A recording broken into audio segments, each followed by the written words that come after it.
Welcome to Everlasting Summer, Part 9. In the last part, we were locked in Alisa's cabin, and we made it out, and we're hiding in the bushes. So, let's see where this leads us.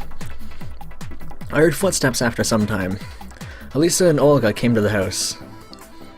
"You'll see everything yourself." She opened the door and went in. A few seconds later, she ran back. You know, Alisa's face looked like she just won catching the mouse competition, but at least the moment found out that, wow. Alisa's face looked like she just won the I can't even read this. Alisa's face looked like she just won catching the mouse competition, but at the last moment found out that it's not an Olympic sport. "So, he just disappeared?" Olga asked skeptically. "I did the right thing by closing the window after."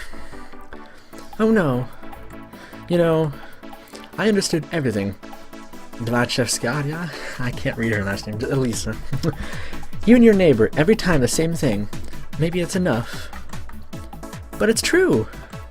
Really? One story better than the other. Semyon in your house. Semyon harassing you. Why do you keep lying? That's horrible." Alisa seemed really upset, and to my surprise was not trying to argue. On the one hand, it was all funny to look at, but on the other, I felt a little bit sorry for Alisa. She deserved it, though. The leader finally finished scolding and left. Alisa was mad. She clenched her fists and was shaking. Her face was flushed. It seemed to me that she was going to explode. I sat in the bushes and laughed quietly. However, I was wondering what was on her mind, and I came out of my hiding place, not afraid of being beaten. "So, what exactly did you want to show the leader?" "Me?" Alisa turned and looked at me with disbelief. After a moment, surprise turned to anger. You! What about me?" She calmed down a bit. "I wanted to take revenge." "For what? Really, what did I do to this girl to deserve a revenge?" "You beat me in cards." "Fantastic reason." "No doubt." "I see. Maybe I should apologize to you?" I asked her sarcastically. "Screw you." She went into the house, slamming the door. I wasn't angry at Alisa. In the end, I expected her to do something like that. Anyway, it all went without consequences. I was very lucky. Her confusion and embarrassment just made my day. Chuckling, I left Alisa's cabin, which was about to become my death trap. Okay, so we didn't ever actually check out the boathouse, though. We went from here to like there to like I can go to this place? Okay. Well, this is my place. Never mind. But it was still a stupid idea. If Shurik was hiding anywhere in the camp, he would be found by now, of course. If only he wants to be found. So I hardly believe I could help them. Wait, did I stop searching? No, I wanted to check the bus stop. Together with these thoughts, I've entered the cabin and stretched myself on a bed.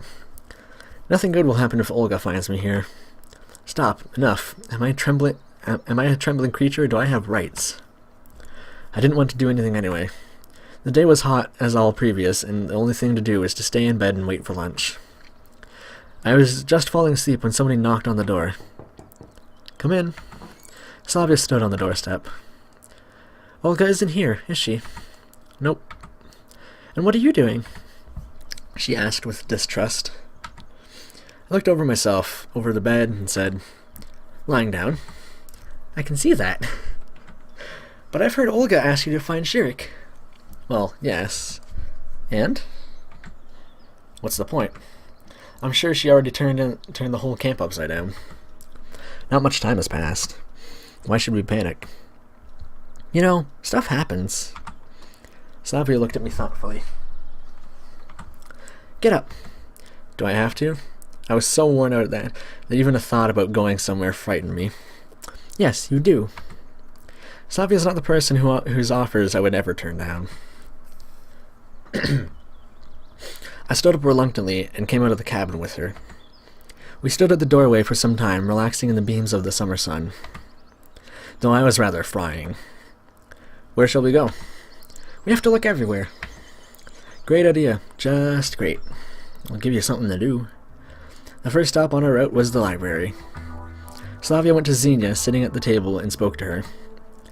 I was just standing at the doorway. I didn't want to communicate with this librarian more than is required. A few minutes later, Slavia came back to me. So? Nothing. She shook her head. As expected. Canteen. We still had time before lunch starts, so there was no usual crowd of pioneers. It was empty inside and outside of the building.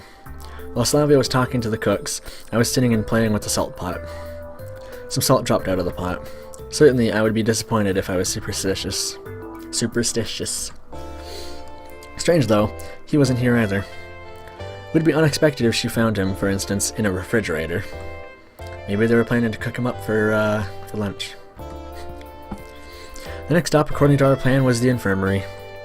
I decided not to go inside and waited outside for Slavia. Wow, he's seriously scared of this nurse.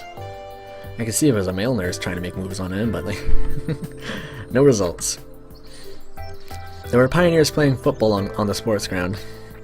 It would be hard for Shurik to get lost among them. Finally, we reached the clubhouse. You think he can be here? I think that's where we had to start from. Let's go in. Inside, empty inside. Slavia opened the door and came into the next room. I followed her. This all seemed to be a stupid undertaking. This was strange, especially because it was Slavia's idea. No, I understand, responsibility and so on.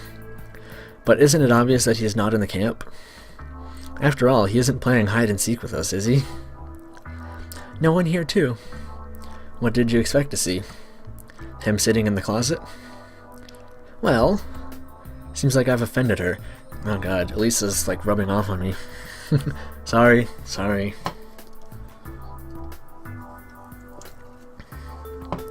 But seriously, I understand. I understand. Doing these high-pitched voices is just not good for my vocal cords. But we have to check all possibilities. Okay, listen, what do you really think? About Shurik's disappearance? Yes. Maybe he went into the forest and had been caught by a forest spirit. She laughed at that. What a fabulous story. Fabulous. Sorry. However, in this camp, you never know. Yes, true that. But now is not the time for joking. Cheer up. Cheer up. We'll find him. I hope so. Slavia smiled. Well, I still have some things to do. See you later. She left, but I was standing there for some time, staring at the cyberneticist's club closet. However, I was so inspired by Slavia's activity that I decided to continue searching somewhere else. Bus stop. I went for lunch with mixed feelings, with a sense of accomplishment and with a realization of time wasted. The canteen was crowded. I couldn't stay unnoticed. Olga called me. Semyon, come to us. The camp leader, Slavia, and Electronic were sitting at the 4-seat table. I nodded and went to take food. This time I had to spend some minutes in a queue. Today's menu didn't really differ from the other day's menu. Dishes looked the same at least. When I sat at the table and wished bon appetit to everyone, Olga said, So, what are you thinking? About what? We search for Shurik. We search for Shurik all around. It is noon and he's nowhere to be found. Are we making a rhyme? I took a note of the rhyme, but didn't want to point it out. We looked all over the camp. I went all around the neighboring forest. Olga looked at me, and I helped too. We must call the police. Maybe we should wait until the evening, I asked lazily. Maybe he went home. It can't be. Shurik lives thousands of miles away. By train? The nearest station? She paused. It's far. Now it was getting interesting. Every time the conversation reaches the point of concerning ways I could leave Slavyanik, all the camp inhabitants start changing the subject. How far is far? Really far. The camp leader looked at me, indicating with her look that asking more questions was not advised. So we should go deeper into the forest. Maybe he got lost. Shurik always takes a compass, chimed in Electronic. I wonder what else could be found in his magic vest if he even has one. If I were to get lost in the forest, a compass would be of no real use. Well, it would if you knew you went west or you can see the sun. Whatever. Police! We should call the police in the evening. Not right now, at least. Okay, see you later. They were all silent. You just don't give a fuck. Whatever. We should be able to find him before evening. We still have time. If he actually got lost, we have no time to lose. We cannot be for sure. Then where is he? Where? There was some truth in the camp leader's words. Hiding the whole day was just like that is suspicious. Why would he do that? Shurik seemed to be a serious pioneer. Let's just start that line over again. Why would he do that? Shurik seemed to be quite a serious... I keep saying that wrong. Seemed to be a quite serious pioneer. Liana would have been a better fit with this behavior. So there is a reason to believe that he is gone. All that could be done was already done. We'll just have to wait. Slavia, Electronic, and Olga looked at me sorrowfully, but haven't said a word. I finished my lunch, brought the tray back, and left the canteen. It's still the first half of the day. What now? The camp was drifting to an afternoon nap. This is when I was in preschool, jeez. Only Genda stared at me through his glasses. Of course, he stared somewhere else, but I had a feeling that he was constantly watching me. Bet he knows where Shurik is hiding. Just can't tell anything. Disappearance of Cybernetics club leader made me think. Maybe it's got something to do with my case. Oh, Pioneer. The nurse stood in front of me. I looked at her curiously. Go and take my place in the infirmary. I have an urgent call. Somebody is injured. Me? Yes, you. Take the keys. The nurse threw me the keys and ran away. Why me? Isn't there anyone else in this camp? What exactly should I be doing? What if something happens? Oh, what can I do now? I missed my chance to refuse. I stood in front of the door with uncertainty. On the one hand, there was nothing to worry about. I'll spend here half an hour or so and she'll be back.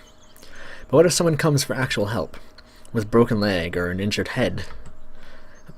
I began to worry too much. I hope that there are no serious injuries other than bruises and scratches in this camp. But at the same time, I could not get rid of an idea that in case of a serious situation, I would be absolutely useless. I don't even know how to perform CPR. A magazine on a nurse's table caught my attention.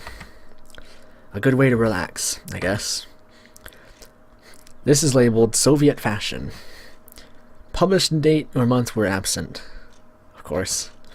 However, this was not a surprise. There were much stranger things happening here. I didn't know much about Soviet magazines. Maybe they actually didn't have published dates on them. You grew up in Russia, and you didn't know about Soviet magazines ever. Whatever. Models dressed in old-fashioned clothes stared at me from glossy pages. Nowadays, nobody would put on such clothes. I smirked. I wonder if Slavia, for example, considered this fashionable. Only imagine what would happen if she appeared in my time wearing something like this. Imagine we are walking in hand. I'm wearing my coat with the hood, and she is dressed into a lavish dress covered with laces and thingies. Seems like I'm already imagining Slavia in my world. With me. And not only Slavia. This dress better suits Ilyana. This cute Seraphin would look good on Alisa. This skirt and cardigan would look nice on Lena. If only they could be real. No, I saw them, heard them, could even touch them. But still, they are here, and I simply don't belong to this place. It's alien for me. I'm just waiting for a chance to get out of here. Waiting because nothing depends on me anymore.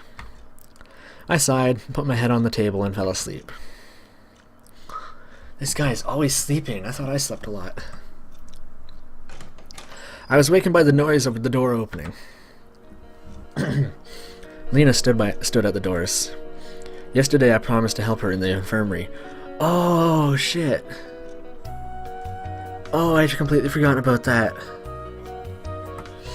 My cheeks became scarlet shortly, and I turned away, pretending that I'm busy. Nurse is not here? Then I'll come back later. I'm substituting her.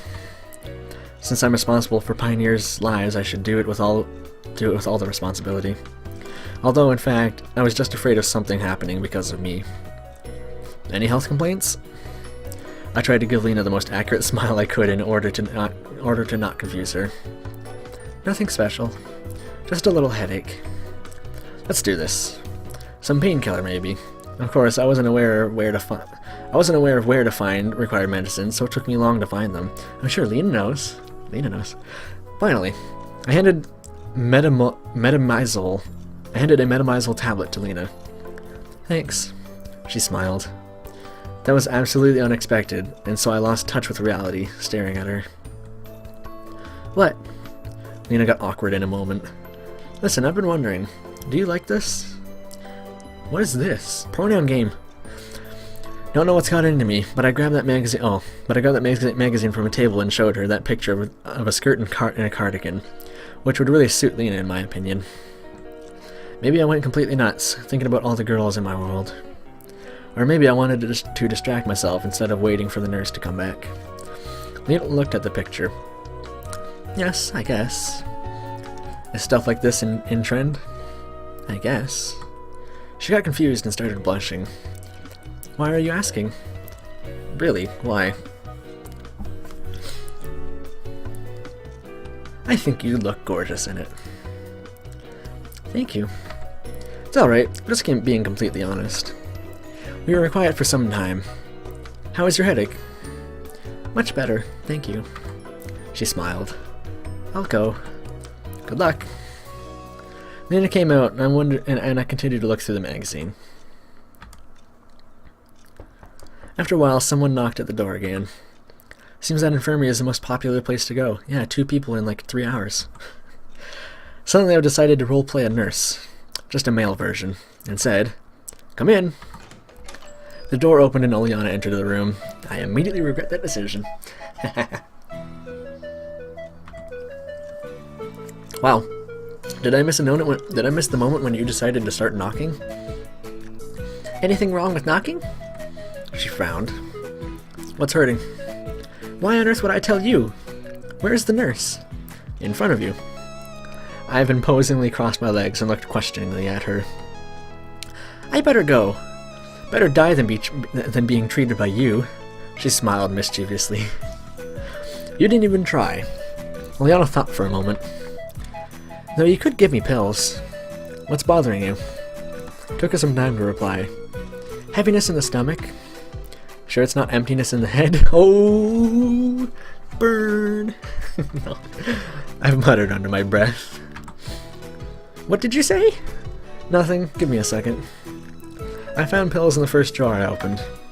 Thank you, doctor. She smiled cheerfully. Watching Oleana, I could not imagine how such optimistic and active child could have health problems. Stolen candies overdose, right? Got poison in the canteen. Stolen candies. She gave me a baleful look. No, left everything for you. Oleana ran into the infirmary and slammed the door. Maybe I shouldn't have said that. Oops. Again, I went into studying of the Soviet fashion trends. Time passed, but the nurse was still absent. I wasn't searching for Shurik, wasn't looking for any clues concerning my state.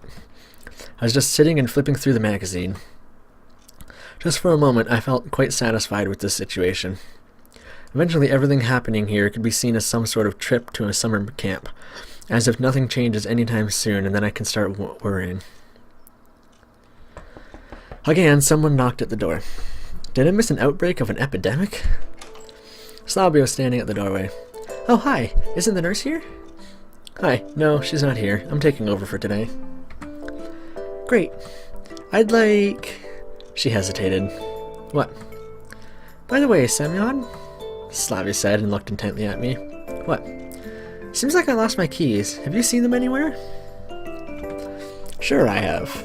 Yes, here, I found them near the canteen yesterday. I wanted to return them to you, but I forgot about it. Oh yeah, I even forgot about that.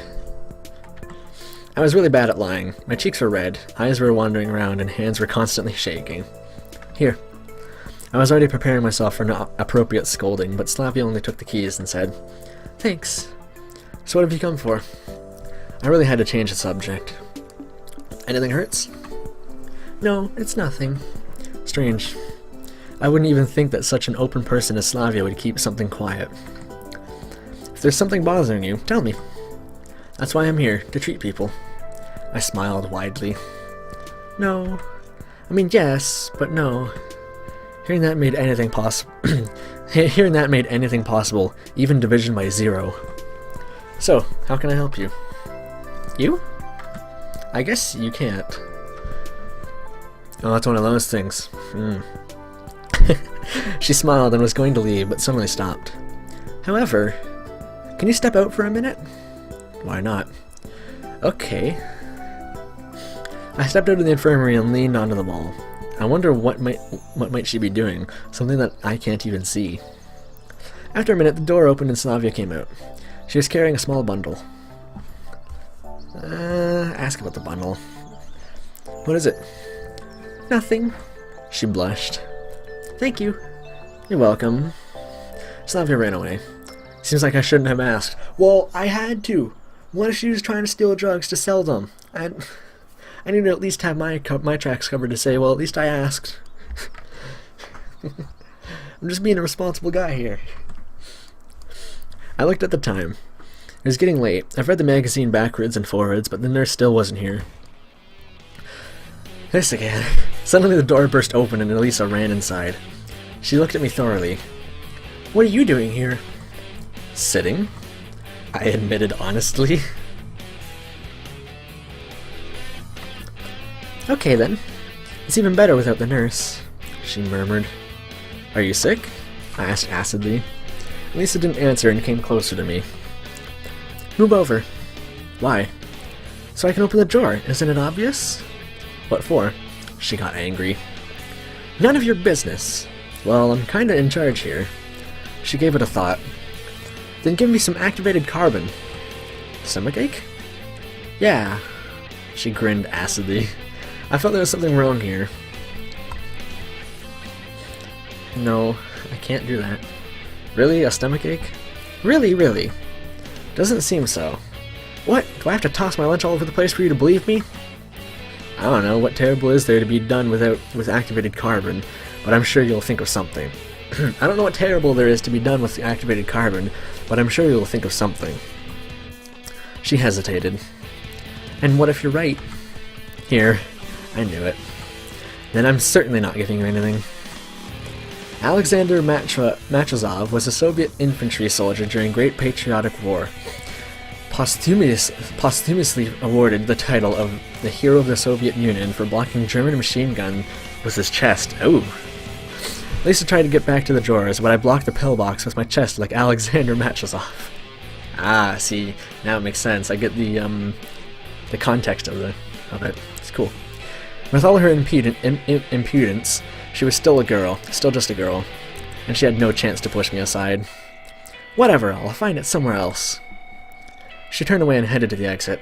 I feel like I should have given her it because to continue the storyline with her, but I also shouldn't do that. At the door, Alisa stopped and looked back. "By the way, the camp leader and the nurse are carrying a pioneer with a broken leg. I really don't care, but they seem to be struggling." "Oh shit, no." "Yeah, sure. Come see for yourself."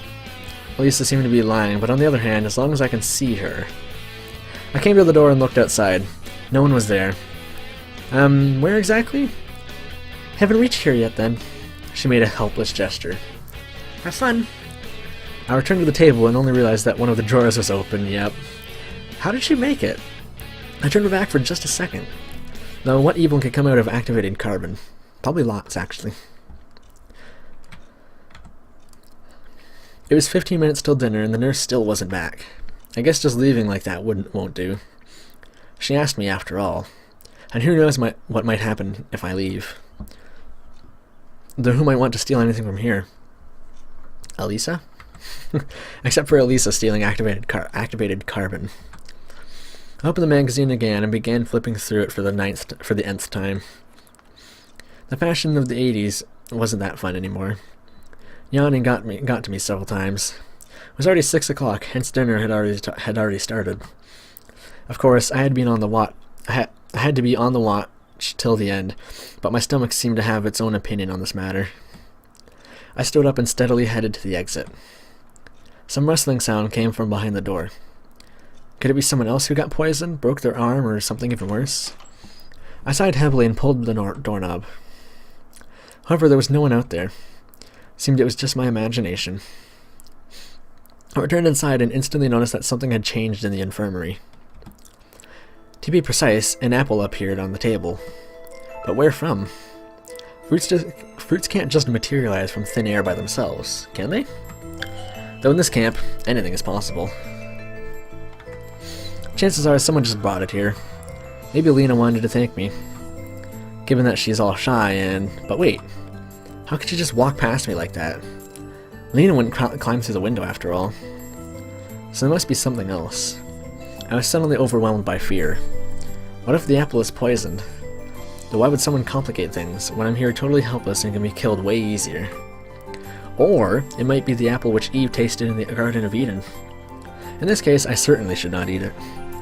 The same second my stomach reminded itself by wambling traitorously. However, it would take time to close the infirmary, to reach the canteen, to take food. My stomach is about to eat itself. There's nothing wrong, I guess. Once again, I tried to remember if this apple was here before. In the end, it must have appeared from somewhere. Maybe it got here through the window. Shutter was slightly open, so someone must have put it there. Nothing serious, however. Well, let's eat it, why not? Finally, hunger prevailed, and I started chewing on a ripe green apple with an appetite. Its taste seemed usual, though I don't think that even the strongest poison can be tasted. But it's too late to think about it. It was time to go for dinner. If I could just go to dinner, then I wouldn't have eaten the apple. I thought I was stuck there. Along my way, I was reached by electronic. How's it going? Did you find Shurik? No, still no signs of him. Don't worry, we'll find him. I tried to cheer him up. Too much time has passed. I'll just keep on searching. What about dinner? No, finding Shurik is more important, he uttered thoughtfully. I left him at the crossroads and wished him good luck. Pioneers crowded in the doorway. I quickened my pace, trying not to be the last one in line, at least for today. And I was lucky. In the far corner was an absolutely empty table. I took my dinner and quickly and sat at the table. Tonight's dinner consisted of fruit soup and a pair of buns. This scent surprised me at first, but tasting it was actually nice. I concentrated on eating. Lena, let's go here. Look, 3 free chairs. Lena and Miku stood in front of me. Is it taken? Wondered Lena. No, take a seat. Of course, I wish she was alone. Thank you. As soon as Lena said that, Xenia jumped out from behind her back. I'll sit here. There are no places left, she said, putting her tray on a table and sat down, not even waiting for my answer. Sure, make yourself at home. I muttered sorrowfully.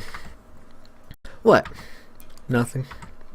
To tell the truth, I wanted to reduce the whole company to just Lena, though nor Miko nor Genja, Xenia were causing much trouble. Except one was too talkative and the other one was too arrogant. But nevertheless, they were absolutely harmless, especially comparing to some others. Oh, seems like I forgot a key. Don't worry, take mine. I was surprised by Miku's short reply. Do you live together? Of course. Didn't you know? Together. Our cabin is the rearmost. I mean the farthest from here. I mean the last one. I wouldn't be surprised if somebody told me that Lena lived with Slavia. Yeah, I know, right? Or with Xenia at worst. Even electronic. But silent and shy Lena and excessively talkative Miku making a company? That's really a surprise. Did you find your Shurik? It's strange that Xenia is disturbed by someone's problems. No. Sure, he is at the village buying cigarettes. Or vodka. she snorted. Village? That very moment, the conversation got much more interesting. Anything wrong with villages? Semyon looked amazed. You mean there was a village nearby? I think so, she said uncertainly. I looked at Lena and Miku, but they were busy with their meals and did not pay attention to our conversation. You mean you don't know exactly? Why should I care? Xena stared at her dish.